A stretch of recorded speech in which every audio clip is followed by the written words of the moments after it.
So AH's insurance company, which is AH's own team, has put AH on blast yet again with a hearing set for March 13th, 2023. They demolish her claims in this thing too, while calling out everything she was doing behind the scenes and saying that it led to a bad faith claim from you. We're not paying for what you did. And the beautiful thing is that she can't deny these actions. Oh no, she actually admits to this, but says, hey, I was allowed to do this stuff. You say that I wasn't. I say that I was. Oh, this stuff is beautiful. You and we're going to talk about that today. Fun times, huh? Fun times indeed. All right, so hey there to all you fine folks on this fine day, by the way. I hope you are doing excellently. AH and her own team fighting it out in court. I mean, who would have thought? And yet here we are. So essentially, you had one insurer sue the other insurer, saying they won't pay their part. That insurer counterfiled and said, no, we're not doing that. We're suing, and we're suing AH.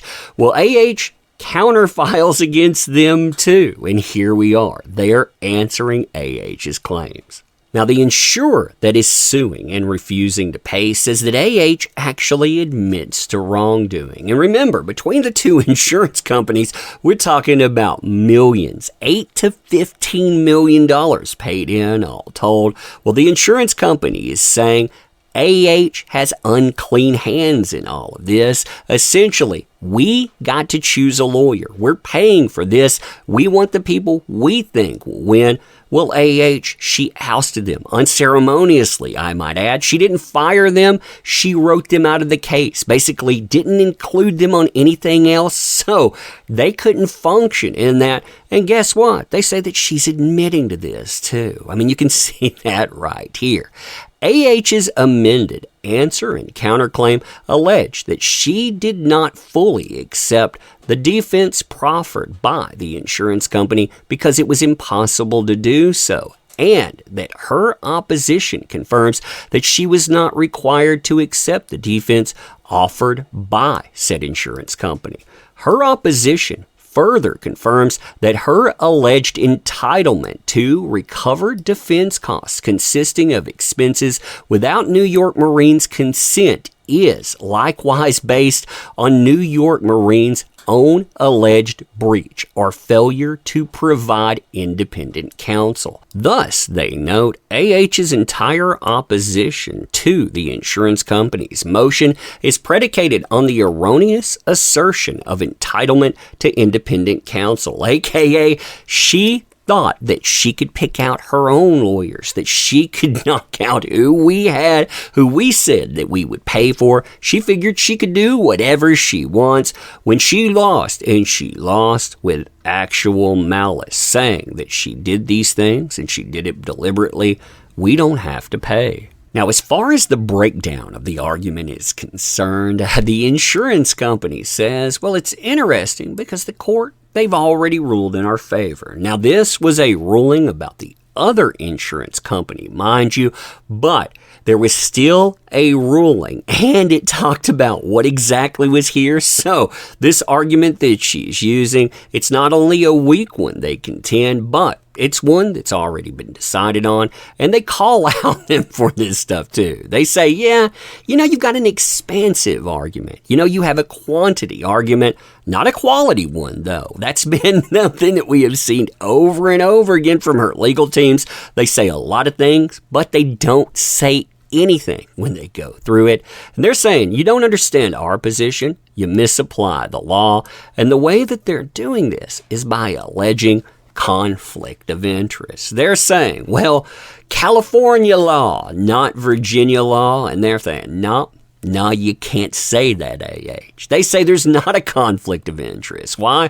Because regardless of which jurisdiction's laws govern its contractual obligations, Virginia Defense Counsel's obligations to both AH and the insurer here were governed by Virginia's laws and its ethical rules. And also, under Virginia's laws and ethical rules, Virginia Defense Counsel never operated under a conflict of interest since it only had one client here. And the client here is not the insurance company. They are AHs. So, yeah, you can't claim that. See, she claims that there's a conflict of law analysis that needs to be required, and the governmental interest test requires application of California law, and that under California law, New York Marines reserves the right gave rise to a conflict of interest. Like they say, that's already been ruled on. You don't know what you're talking about. Yeah, that's not good. That's not good for AH at all. Now, they provide quite a few examples of case law arguments. They talk about Virginia. They talk about California, how all of that is set up, and how AH and her team, they're misconstruing all of that. Plus, they're misconstruing the argument that's put together. And they say that the reason that they're doing this is to avoid application of a well-established principle in California that, quote, without a breach of the insurance contract, there can be no breach of implied covenant of good faith and fair dealing. They say she cites 4 cases in which she incorrectly contends support of this position of claim for bad faith may exist in the absence of a claim for breach of contract. However, they say that doesn't work out. That doesn't work out well at all. Now, they further argue that AH's opposition actually admits facts establishing why this motion here, it should indeed be granted. Why? Well, they say there's mischaracterization. She misstated what they actually said. She says that New York, Maine, quote unquote, did reserve rights to deny any coverage on the ground that AH behaved intentionally, and concedes that they did.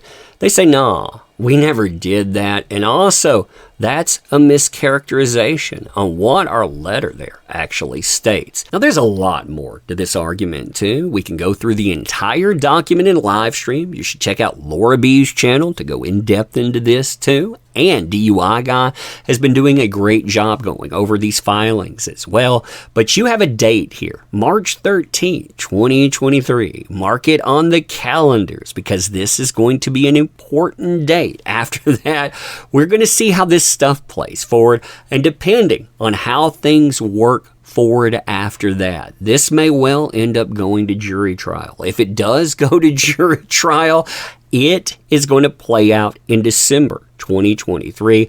That will end up wrecking Aquaman 2, like I've said before, because we're talking about 2 short weeks before that movie comes out. All of this would be playing out yet again in a court. I never thought that I would see AH's own team lining up to take her out. And yet, that's where we are. I mean, we could see lawyers lining up. We could see all types of other things lined up in this, too. It is something to behold. But anyway, let me know what you think about this. And as always, appreciate the heck out of you. You make this work. Thank you. Can't say that enough. Want to help out the channel? Links are in the description. Check those out. Truly, check out the channel. Make sure that you share things. And I appreciate you. I can't say that enough. Going to end here. Thanking you again. See you soon.